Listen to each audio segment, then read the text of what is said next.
আসসালামু আলাইকুম ভিউয়ার্স, এই মুহূর্তে ব্রেকিং বিষয় নিয়ে হাজির হলাম। এবার যে ভয়াবহ তথ্য আপনারা জানতে পারবেন বেনজির আজিজকে নিয়ে, তা জানলে রীতিমতো অবাক হবেন।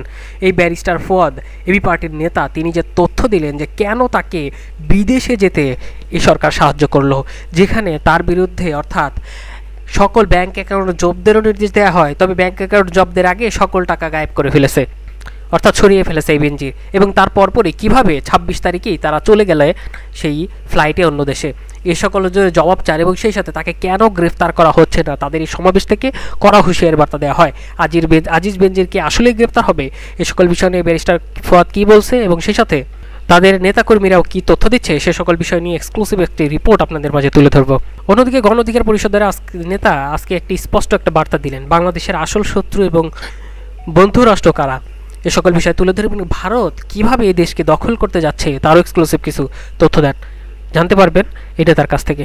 এতক্ষণ শুনছিলেন শিরোনামে, আমরা বিস্তারিত চলুন আমরা দেখে নেই বেনজির আজিজকে কবে গ্রেপ্তার করা হবে, কেনই বা গ্রেপ্তার করা হচ্ছে না, আরো কি কি তথ্য দিলেন, কি বা সমালোচনা করলেন, চলুন দেখে নিন। গত 2 সপ্তাহের রাজনীতি কিন্তু আমরা দেখলাম বাংলাদেশের এই অবুঝ দাসদাসীদেরকে গত 2 সপ্তাহ থেকে আনার্গের রাজনীতি খাওয়াচ্ছে। বেনজির আজিজের মতো গুন্ডা পান্ডা বদমাইশদেরকে পুরো কফি আইটেম দিয়ে পরিমণির মতো করে ঘন্টায় ঘন্টায় আপডেট দিয়ে বাংলাদেশের মানুষকে ব্যস্ত রেখেছে। ঘন্টায় ঘন্টায় রিয়াদ আর সাকিবের 39 উইকেট আর 1,500 রানের পাটপাড়ি এদেশের তরুণ সমাজকে বিক্রি করছে ফেসবুক আর ব্রেকিং নিউজের নামে। এই বাংলাদেশের খবরের রাজনীতি যদি দেশের জনগণ বুঝতে সক্ষম না হয়, তাহলে বুঝতে হবে এই বেনজির নাটকের মধ্য দিয়ে আরো লক্ষ বেনজিরের গল্প হারিয়ে যাচ্ছে। এই এক আজিজের গল্পের মধ্য দিয়ে লক্ষ লক্ষ কৃষকের গল্প হারিয়ে গেছে, এই এক আনার গুন্ডা জেলেদের গল্প হারিয়ে গেছে। এই হারানো গল্পের রাজনীতি হচ্ছে জনমানুষের রাজনীতি। বুঝতে হবে বাংলাদেশ আওয়ামী লীগ কাদের রাজনীতি করে।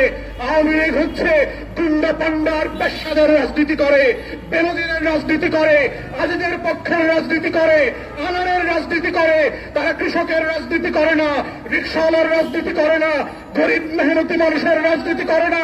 যার রাজনীতির জন্য বাংলাদেশ স্বাধীন করা হয়েছিল, সেই মুক্তিযুদ্ধের চেতনার রাজনীতি গত 2 সপ্তাহে আমরা দেখলাম রিয়াদ আর সাকিবকে দিয়ে হারিয়ে দেওয়া হয়েছে। এটাই হচ্ছে বাংলাদেশের রাজনীতির ব্যর্থতা। আমরা জনগণকে বলছি, আপনারা সতর্ক হন। ফেসবুকে সাকিবকে দেখে রিয়াদকে দেখে ব্যস্ত থাকবেন, আনারের মতো গুন্ডা পান্ডের গল্প পড়ে ব্যস্ত থাকবেন, নাকি বেনজির আর আজিজের মতো বদমাইশদের গল্প পড়বেন, নাকি বাংলাদেশে আপনারা বাস করছেন যেই বাংলাদেশে 19টা জেলায় 6.5 লক্ষ কৃষক ফকির হয়ে গেছে। সেই কৃষকের একদিনের গল্প নাই।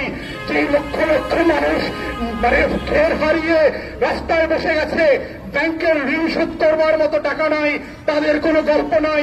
যেই জেলে ঋণে সুদ দিয়ে এনজিও থেকে টাকা নিয়ে জাল কিনেছিল, যার নৌকাটার জালটা ধ্বংস হয়ে গেছে এই ঘূর্ণিঝড়ে, সেই মানুষটার গল্প নাই। তাই গণমাধ্যমের দায়িত্ব হচ্ছে গরিব মানুষের গল্পগুলোকে গল্প আকারে মানুষের সামনে তুলে নিয়ে আসা। আনার বেনজির আর বদমাইশ আজিজরা মনুষ্যত্বের মধ্যে পড়ে না। আমরা কুকুর বিড়ালের গল্প শুনতে চাই না। ওরা জীবিত মরেছে, তার টয়লেটের ফ্ল্যাশব্যাকে মরেছে, আমার কিছু যায় আসে না। সত্যের গল্প হচ্ছে বাংলাদেশের স্বাধীনতার রাজনীতি। এবি পার্টির পক্ষ থেকে তাই আমরা বারবার বলেছি, আমরা গণমানুষের রাজনীতি করব, আমরা কৃষক মজুরের শ্রমিকের রাজনীতি করব, আমরা মেহনতি মানুষের গল্পের কথা বলবো। আমরা রিকশাওয়ালা ভাইরা কেন দিনের পর দিন জমি হারিয়ে আজকে রিকশাওয়ালা হয়েছেন, তাদের সেই কষ্টের গল্পটা হচ্ছে বাংলাদেশের গল্প। এজন্যই বাংলাদেশ স্বাধীন হয়েছিল। আনার বেনজির আর আজিজের মতো বদমাইশদের জন্য বাংলাদেশ মানুষ রক্ত দিয়ে স্বাধীন করে নাই। আসেন সেই রক্ত দেওয়ার ঋণগ্রস্ত বাংলাদেশকে নতুন করে মনুষ্যত্বের পক্ষে আমরা উদ্ধার করি। বাংলাদেশের স্বাধীনতা সার্বভৌমত্বকে আবার বেনজির আজিজ হাসিনা গঙ্গের তখন থেকে আবার রক্ষা করি। বাংলাদেশকে নতুন করে কৃষকের জন্য স্বাধীন করি, মজুরের জন্য স্বাধীন করি, জেলের জন্য স্বাধীন করি, রিকশাওয়ালা সিএনজির ভাইদের জন্য স্বাধীন করি, ফুটপাতে রাত যাপনকারী ভাসমান লক্ষ লক্ষ মানুষের জন্য এই বাংলাদেশকে নতুন করে স্বাধীন করবার আহ্বান জানিয়ে আমার বক্তব্য এখানেই শেষ করতে পারি। দেশে রাজনৈতিক যে ক্রান্তিকাল চলছে, আমরা দেখতে পাচ্ছি এর মধ্যে এই অবৈধ সরকার, তার যারা লেসপেন্সার, তার যারা আমলা, এই সরকারের যারা আমরা ছিলেন এবং আছেন, তাদের মধ্যে প্রচন্ড রকম দুর্নীতি, যেটা আমরা এতদিন বলে এসেছি, বিরোধী দল এতদিন বলে এসেছে এই সরকারের দুর্নীতির বিরুদ্ধে, সেই দুর্নীতি আজকে আপনাদের সামনে প্রকাশ পাচ্ছে। তার প্রমাণ হিসেবে আপনারা দেখতে পাচ্ছেন সাবেক police inspector, IGP, inspector general of police Benazir Ahmed, সাবেক সেনাপ্রধান আজিজ আহমেদ, তাদের দুর্নীতি এই সরকারই প্রকাশ করছে এবং এই সরকারই তাদের বিরুদ্ধে আইনগত ভূমিকা নিচ্ছে। কিন্তু আমাদের বক্তব্য, আমাদের নেতৃবৃন্দ বলেছেন, তাদেরকে এইভাবে দুর্নীতি প্রকাশ করে দিয়ে তাদেরকে কেন গ্রেপ্তার করা হচ্ছে না, তাদেরকে কেন বাইরে যাওয়ার সুযোগ করে দেওয়া হচ্ছে। আমরা আমাদের এই সমাবেশ থেকে সরকারের এই ন্যাক্কারজনক ভূমিকার প্রতিবাদ জানাচ্ছি।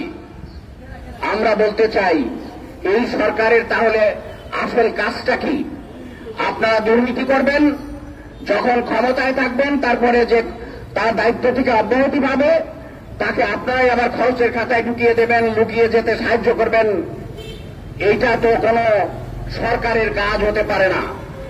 আমরা জানি, যেহেতু আপনারা একটি অবৈধ সরকার, আপনারা যেহেতু জনগণের ম্যান্ডেট নিয়ে ক্ষমতায় আসেননি, তাই আপনাদের পক্ষে এই অন্যায়গুলি আবারও করা সম্ভব হচ্ছে।